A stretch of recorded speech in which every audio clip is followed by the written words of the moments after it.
Hello, my name is Ariana Gonzalez. I'm a physics major at the University of Florida, and today I'm going to be talking to you about the research that I'm conducting with Professor Darren Acosta, which is a study to characterize axion-like particle properties in Higgs boson decays.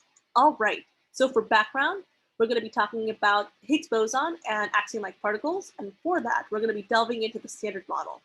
So the Standard Model is a list of fundamental particles that we know of so far, and some examples of those particles are like electrons or also quarks. Quarks make up protons and neutrons. However, we also have force-carrying particles called bosons, and some of these bosons are the gluon, the photon, and the Z and W boson as well. And these are responsible for the strong force, the electromagnetic force, and the weak force. However, we also have a scalar boson called the Higgs boson, and this is responsible for particles that have the property of mass in this case. So because of that, we're going to be jumping into our signal that we have here. So we're going to have a Higgs boson decaying into an axion-like particle and also a Z boson, which decays into 2 photons and 2 leptons.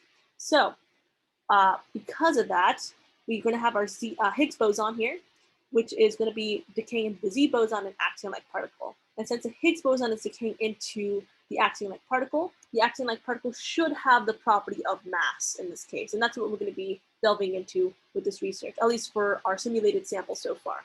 So before that, let's go into a bit more about CERN, the LHC, and the CMS detector. So CERN is located in Geneva, Switzerland, which is also where the LHC is located. The LHC is the largest and most powerful particle collider, producing up to 13 TeVs of energy. And also, in the future, we're going to be using proton-proton collision data from CERN's CMS detectors to search for this specific decay as well. So what we're doing in our methods here is we're basically trying to find the invariant masses of these 2 photons and making sure that they're equivalent to the axion-like particle. We're also trying to find the invariant masses of these 2 leptons, making sure they're equivalent to the Z boson, and trying to find the total invariant mass of these 4 particles and making sure they're equivalent to the invariant mass of the Higgs boson. And that's where we're going into our results here. So it does peak around 91 GeVs for these 2 leptons, in this case they're muons, which is good in this case since it is equivalent to the invariant mass of the Z boson. For a simulated sample, we do have it peaking around 1 GeV for the axion-like particle, and so since these 2 particles invariant masses is around 1 GeV, that's good, since the invariant mass of the axion-like particle is 1 GeV in our sample.